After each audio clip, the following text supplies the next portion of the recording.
no longer sustainable, Your Majesty. Your mechanical revolution has changed the face of the kingdom, but the coffers are woefully empty. The debt, Monsieur Necker. This debt that you and your banking friends helped to create for your own benefit, and which is now forcing us to levy new taxes. Will my subjects be able to bear another tax? Yes, Your Majesty, as long as it is distributed fairly. The representatives of the nobility, the clergy, and the Third Estate must come to an agreement. That is why we have convened the Estates General. Tomorrow you are to preside over the opening ceremonies. Your Estates General. Nothing good can come of it. You have roused the spirit of rebellion. All I hear about are their damned cahiers de doléances. My rightful enjoyment is being challenged. The streets of Versailles are teeming with loudmouth fanatics with sacrilegious thoughts. Tell me, Monsieur le Ministre, have you purposely set this army of the unwashed against me? Your Majesty, I have always been your most faithful servant. Beware, Necker. Beware. I have a surprise in store for anyone who dares attack my throne.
My dear Suzanne, take my hand, please. Don't let them take me away. No. Oh, no, this has to stop. I don't want to be tormented anymore. That is not my intention. I have come to rescue you. Rescue me? But what on earth are you? It is of no importance.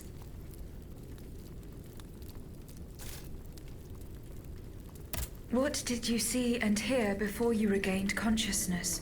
I had frightful visions, rageful wraiths filled with pain and sorrow. And it was cold enough to curdle the blood. Oh, it's impossible to describe. All the rage and anger. I was in another body, I think. So big, so powerful. And there was this commanding voice, ordering me to spread terror and death. Did I really hear it? Or did I momentarily lose my mind? Who are you, monsieur? Don't you know? I'm Jacques Necker, Ministre des Finances. Well, I was before I was captured. But this situation suggests that the king has decided to dismiss me from his service. What does he accuse you of? My alleged connivance with the Third Estate, no doubt. And most of all, for having been the first to ask to convene the Estates General. How and when were you captured? When the machines attacked, my wife and I fled our home to hide not far from there, in the Église Sainte-Marie.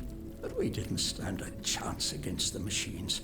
They overran the nave, wantonly mowing down the faithful. My wife, my poor wife, she wasn't able to escape. I'm sadly convinced of this. As for me, my life was spared only so I could be tormented. What is the meaning of all this? What will you do now? There is no future for me in this kingdom. I need to find a safe place where I can prepare for my departure as soon as possible.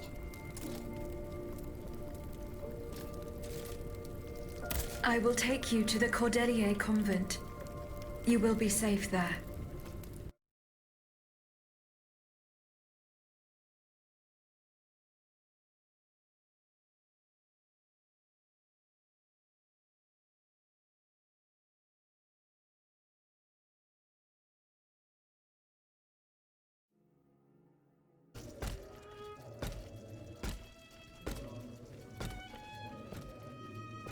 À la bonne heure, she's back. Aegis, what a joy and relief to see you again. Monsieur, Welcome to our stronghold. I'm sure that everyone here is aware of the great debt we all owe you. As you can see, the most exhausted among us are growing stronger. While the most determined are already planning our counterattack. I did not expect to see you all together. 4 days ago, the representatives of the Third Estate gathered in a tennis court. They swore not to separate until they had established a constitution for the nation. But that was not the only oath we swore. All the honorable men who were at Versailles, representatives and patriots, members of the Club Breton, secretly swore to meet here if they were dispersed. You, Aegis, have allowed them to gather once again. Though unfortunately many are missing, we still have hope. Why did you choose to meet in this convent? It was my idea. Voyez-vous, I stay here whenever my obligations bring me to Paris. No other retreat inspires such peace and contemplation. Et puis, truth be told, this building has always felt like a fortress to me. Just look at how thick these walls are. For 2 whole days, the patriots in the quarter consolidated the outer walls to make it an impenetrable citadel. No automat has broken through our defenses yet. Where are the monks, mon père?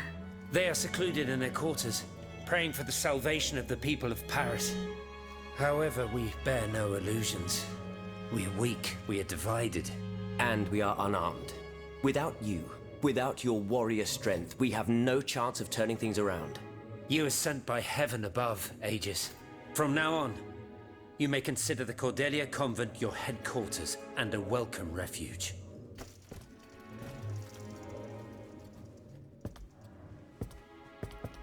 We must speak, you and I, in private, if you please. Monsieur de Lafayette must not hear a word of what I'm about to tell you. What do you mean? You all seem to be certain that I will use my strengths to serve your cause. Are you forgetting that I have a task to accomplish? Not at all, madame. We all know and support your plan to free Monsieur de Vaucanson. That is why I've taken the time to think of a way for you to get to the Bastille. I am listening. There is a patriot in Paris whose pamphlets have aroused Monsieur de Lafayette's ire. His anger is so strong that the poor man had to disappear to escape arrest. I know that he is secretly hiding in the quarries in Montmartre. A labyrinth he is said to know like the back of his hand. If anyone can help you navigate the obstacles that keep you from the Bastille, it is the elusive Monsieur Marat. Very well. I will go and find him.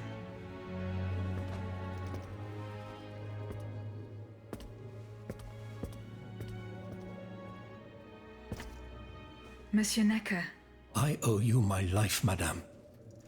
So I am embarrassed to ask you for anything more. Do not fear. You have my full attention. Suzanne, my beloved wife. I cannot bring myself to accept her death. Despite all the evidence, I still hope to see her alive again. I need to be sure. Mon Dieu. What have I done to deserve such a fate? Why has the king sworn to destroy me? And all that I hold dear. After everything I've done for him. My abnegation. I will look into what happened to your wife. Bless you, madame. Where should I start my investigation? In the Faubourg Saint-Germain, east of Les Invalides. We were separated in the Église Sainte-Marie, on Rue de Bourgogne. Why would the king owe you anything? I dedicated my life to the kingdom as his minister. Well, my life and my fortune as well. I refused to accept any remuneration for my services, in order to keep the accounts balanced. And I personally filled the king's coffers with 2.5 million livres from my own private accounts, bonds in the Caisse d'Escompte, which the king keeps in a tailor-made armoire de fer in the Palais des Tuileries. He stores all his secrets there. I'd wager there's enough in there to sully his reputation 100 times over. You must retrieve these bonds post-haste, madame. They must not be used to allow this madman to build more murderous automats. Do I have any chance of opening it?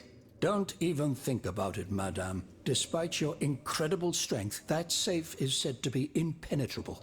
It was designed precisely to that effect. I personally never had access to it. I suppose that its contents were too unofficial for the honest minister that I always was. Who has the key? The king does, that's for sure. Anyone else? How could I know? His shadow advisors, most likely. Now that I think about it, there's a rumor that has been going round Versailles for a while now. It's said that Monsieur de Mirabeau used to come and go as he pleased at the Tuileries, that he oversaw diplomatic missions for the crown. Not in any official capacity, of course. Who knows? He might know more about this matter than I do. I will ask him. I shall be off. You are the only hope of seeing my beloved wife again, and of foiling the plans of the clockwork tyrant.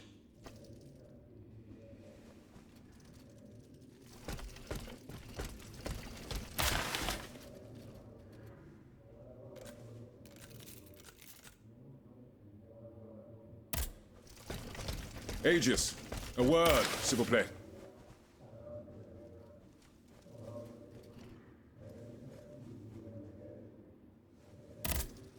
Monsieur Raymond. Aegis, we are very pleased to see you again. It was very unwise of us to leave the Société without such a capable bodyguard as yourself. It is a miracle that we got here safely. What do you want to talk to me about? Have you ever heard of the Club de Massiac, Aegis? No, monsieur. It's an association that meets at the Hotel de Massiac, just west of Les Halles. It counts some of the wealthiest plantation owners in the Empire. Those from Saint-Domingue and the Petite Santé, our most formidable adversaries. They are waging a war of influence to keep the slave trade going, and resort to the vilest methods to achieve their ends. They worship nothing but money.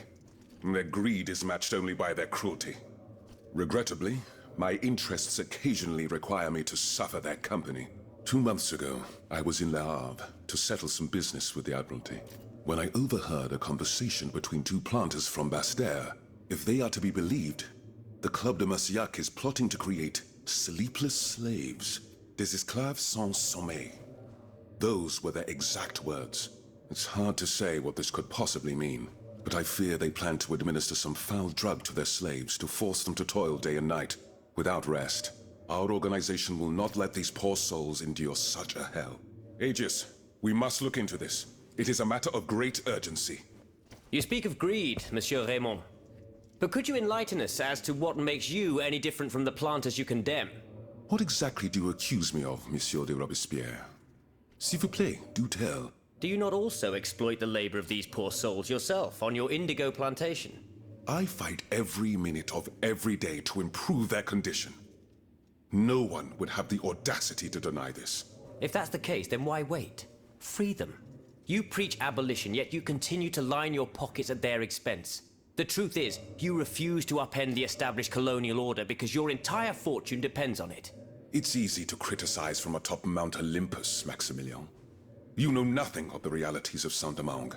What would happen to all these people if I freed them tomorrow? Without an education, without a livelihood, I would be condemning them to the most abject misery. No. I must act with both compassion and realism. Any reform, revolutionary or not, must be taken step by step, with moderation and prudence. This reform is not so difficult. I've begun it myself at La Belle Gabrielle, my plantation in Guyane. There you will not find slaves, but workers who earn a weekly wage. And my plantation is no less profitable. Ah, yes, profit. Because that's the most important thing. Don't you see, the law of nature gives every man the right to cultivate his own land. Monsieur, calm yourselves. I implore you. Now is no time to quarrel.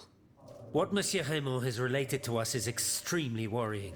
We must find out more about this plot to create sleepless slaves as quickly as possible. Aegis, you are the only one who stands a chance of making it to the Hôtel de Marcillac alive.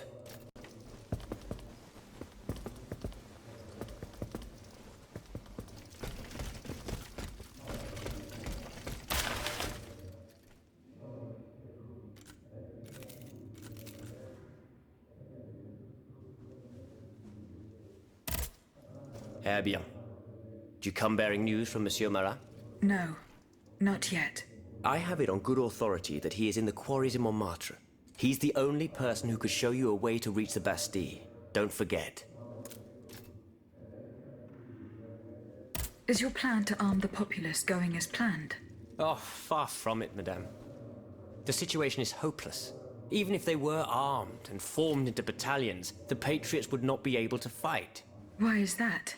Most of the strategic points in the city are inaccessible. A strange illness strikes all who try.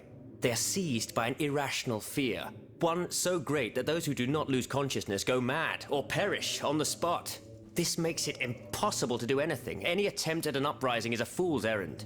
The locations you mention share a common feature. A statue holding a lantern. That's right.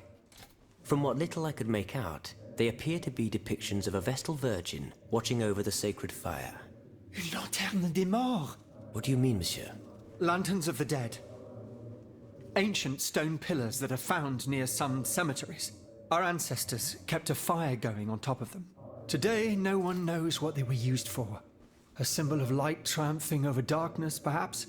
Others claim that human bones, mercury and lime, were burnt there. Some odious sorcery that was meant to entrap the tormented souls that wandered around the burial grounds. That makes sense and confirms my observations. I am now certain that the King's lanterns capture the anima essence of the dead who have been cast into purgatory, and that this essence is what allows the automats to stay in motion, without needing a key to wind them. Pater noster qui es in celis, sanctificetur nomen tuum. Now that I think about it, madame, you obviously are not subject to the harmful effects of these lanterns. No, au contraire. When activated, these statues reveal an apparatus that allows me to repair myself. It follows that if you destroy these lanterns, the people will be free to fight again. Unfortunately, they are preternaturally strong. Nothing can so much as damage them. If only Monsieur Lavoisier were with us, he would surely be able to solve this conundrum.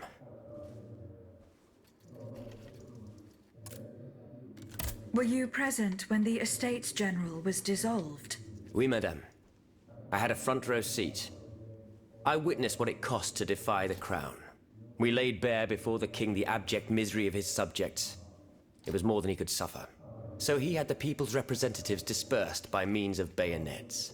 At least we only had to contend with soldiers made of flesh and blood. Positively angelic compared to the machines that have swept through Paris. Goodbye, Monsieur de Robespierre.